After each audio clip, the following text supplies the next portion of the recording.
Một lúc lồng nội thôi hả? Bố con 155 cho nó khỏe.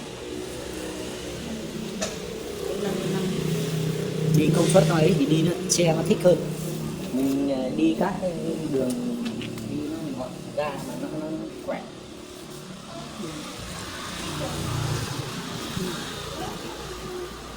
Rồi sẽ chỗ nó có cái này là mình làm chả gốc nó rồi hả?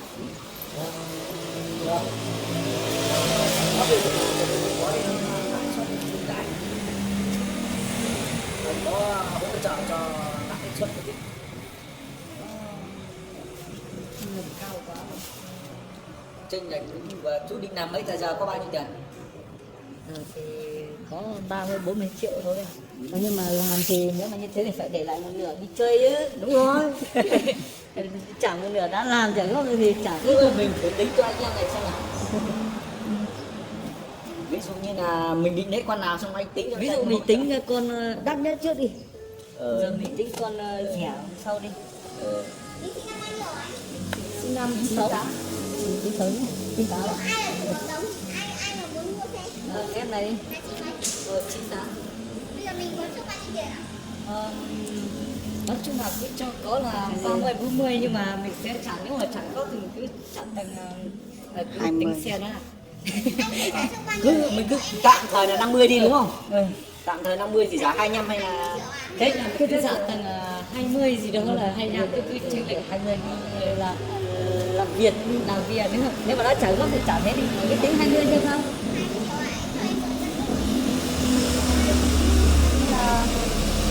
Đó.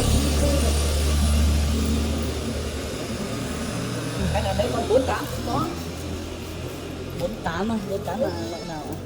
mình bây giờ 48 là cũng là phiên bản kia chứ. bây giờ vấn đề là mình cứ thích con nào thì xong bây giờ Đấy, bây giờ bảo các em làm phải chọn kia. con màu đĩa. Đấy thì đây này. Tôi bảo làm cái này. Là con ấy cao cấp nhất rồi đúng không? Đúng rồi, làm cái con. Còn bây giờ nó chênh nhau một tí 1-2 triệu nhưng mà cái con nó không ý màu mình cũng nó không cho nó ấy thì cứ lấy cái con này này. Rồi làm con đấy để xem. Này có hai vị trái lá cung anh nhỉ? Cháy làm sao được, cháy anh bảo anh.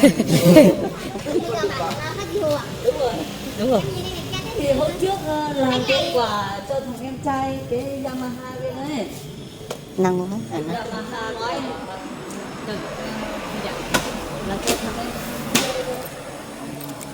Cái 155 phiên bản cao cấp thôi như vậy. Em trai rồi mà.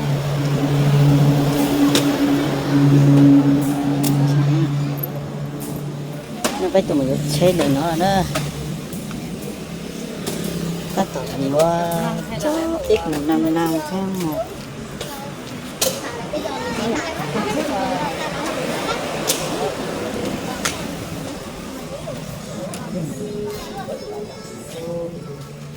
Ví dụ như cái xe này ô cho nó là ý tí một đại hòm bò à.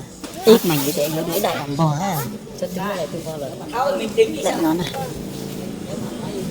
trên 150 hết tấm mua Win nó gám mua đại sẽ nhớ anh làm cho anh xong rồi tôi hỗ trợ cho bố. nhiều ta nhiều nhiều mấy đây nhiều chỗ mà nhiều thổi đấy hả thổi ít đài nó ít đài xấu á chị làm hay làm nhỉ?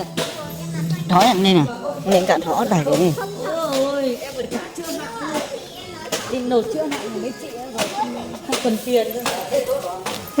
Bảo là chưa hết hạn cứ mà tiền về tiêu đi.